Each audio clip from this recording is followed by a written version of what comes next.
ধুবুৰী জিলা বিজেপিৰ চতুৰ্থ কাৰ্যনিৰ্বাহক সভা। ধুবুৰী, গৌৰীপুৰ আৰু গোলোকগঞ্জ সমষ্টি দখলৰ সপোন বিজেপিৰ। সমাগত 2021 নিৰ্বাচনক কেন্দ্ৰ কৰি ধুবুৰীত বিজেপিৰ ৰণচালি। আজি গৌৰীপুৰস্থিত প্ৰতিমা বৰুৱা পাণ্ডে সাংস্কৃতিক কেন্দ্ৰত অনুষ্ঠিত হয় ধুবুৰী বিজেপিৰ এখন কাৰ্যনিৰ্বাহক তথা সাংগঠনিক সভা। জিলা সভাপতি ডক্টৰ দেৱময় সান্যালৰ সভাপতিত্বত অনুষ্ঠিত সভাখনত সমাগত 2021 নিৰ্বাচন সম্পৰ্কে দলীয় কৰ্মীসকলক অধিক সজাগ হ'বলৈ বহুকেইজন বক্তাই ভাষণ দিয়ে। বিশেষকৈ ধুবুৰী মহকুমাৰ অন্তৰ্গত ধুবুৰী সদৰ সমষ্টি, গৌৰীপুৰ আৰু গোলোকগঞ্জ সমষ্টি তিনিখন দখল কৰাৰ লক্ষ্য হিচাপে লৈ ৰণকৌশল ৰচনা কৰে দলৰ নেতৃত্বই।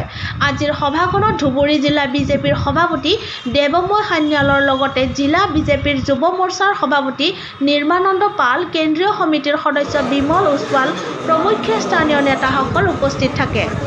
পৰ্বতজোৰাৰ পৰা নুৰ ইছলামৰ ৰিপৰ্ট, নিউজ 24 বড়োলেণ্ড। আনন্দৰ দিন ভাৰতীয় জনতা যুৱ মৰ্চা, এইটো ভাৰতীয় জনতা পাৰ্টিৰ আমাৰ যুৱ শক্তিৰ প্ৰতীক। ভাৰতীয় জনতা যুৱ মৰ্চাৰ আজি ধুবুৰী জিলা ভিত্তিক এইটো কাৰ্যনিৰ্বাহক সভা আজি ইতিহাস প্ৰসিদ্ধ গৌৰীপুৰ মণ্ডলত এই সভা অনুষ্ঠিত হৈ আছে। আমি জানো ভাৰতীয় জনতা যুৱ মৰ্চা যেতিয়া জনতা দলৰ চৰকাৰ আছিল 1978 চনত ভাৰতীয় জনতা পাৰ্টি হোৱাৰ আগত 2 বছৰ আগত যেতিয়া কলৰাজজী মিশ্ৰৰ সভাপতিত্বত ৰাষ্ট্ৰীয় সভাপতি হিচাপে প্ৰথম আত্মপ্ৰকাশ কৰে। পিছত ভাৰতীয় জনতা পাৰ্টি তৈয়াৰ হোৱাৰ পিছত নামৰ পৰিৱৰ্তন কৰা হোৱা নাই আৰু ভাৰতীয় জনতা যুৱ মৰ্চাৰ আজি 42তম বৰ্ষ আৰু ভাৰতীয় জনতা পাৰ্টিৰ 40তম বৰ্ষ। আজি আমাৰ ইয়াতে উদ্বোধনী হৈ গ'ল। এতিয়া আমাৰ বিভিন্ন আমাৰ ৰাজ্যিক তথা কেন্দ্ৰীয়ৰ পৰা বান্ধি দিয়া আমাৰ কেইটামান ছত্ৰ হ'ব। আমি অলপ ৰাষ্ট্ৰবাদ তথা ভাৰতীয় জনতা যুৱ মৰ্চাৰ উদ্দেশ্য কি তথা থুলমূলকৈ ভাৰতীয় জনতা পাৰ্টিৰ উদ্দেশ্য কি আৰু বৰ্তমান ৰাজনৈতিক প্ৰেক্ষাপট গোটেইখিনিৰ ওপৰত বিভিন্ন বক্তাৰ দ্বাৰা আলোকপাত কৰা হ'ব। তাৰ উপৰি আমাৰ আলোচনা চক্ৰ আছে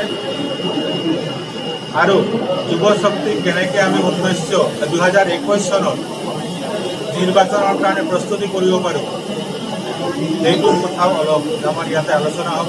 এইবাৰ প্ৰাৰ্থী ক'ৰ পৰা থাকিব, কোনে প্ৰাৰ্থী থাকিব সেইটো আমাৰ আজিৰ আলোচ্য বিষয় নহয়, কিয়নো আমি সেইটো নিৰ্ধাৰণ নকৰোঁ।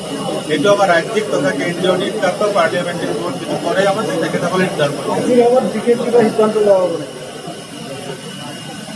দেৰি পিছত আপোনালোকে গম পাব, আগতীয়াকৈ ডিক্লেয়াৰ কৰিব নোৱাৰোঁ। নিশ্চিতভাৱে আমাৰ কিছু ৰাজনৈতিক কাৰ্যসূচী আছে, সেইবোৰ আমি সময়মতে ক'ব পাৰিম। 2021 চনৰ নিৰ্বাচনত আজিৰ দিনটোত কি আশা কৰে? আজিৰ দিনটোত কি আশা কৰে 2021 ধুবুৰী আমাৰ সাংগঠনিক জিলা, তাত 3টা বিধানসভা সমষ্টি আছে, ধুবুৰী, গৌৰীপুৰ আৰু গোলোকগঞ্জ। 3টাতে আমি প্ৰাৰ্থী জিকাৰ কাৰণে আপোনাৰ চেষ্টা কৰিম আৰু আমি জিকিম, আমাৰ এইখিনি ভৰসা।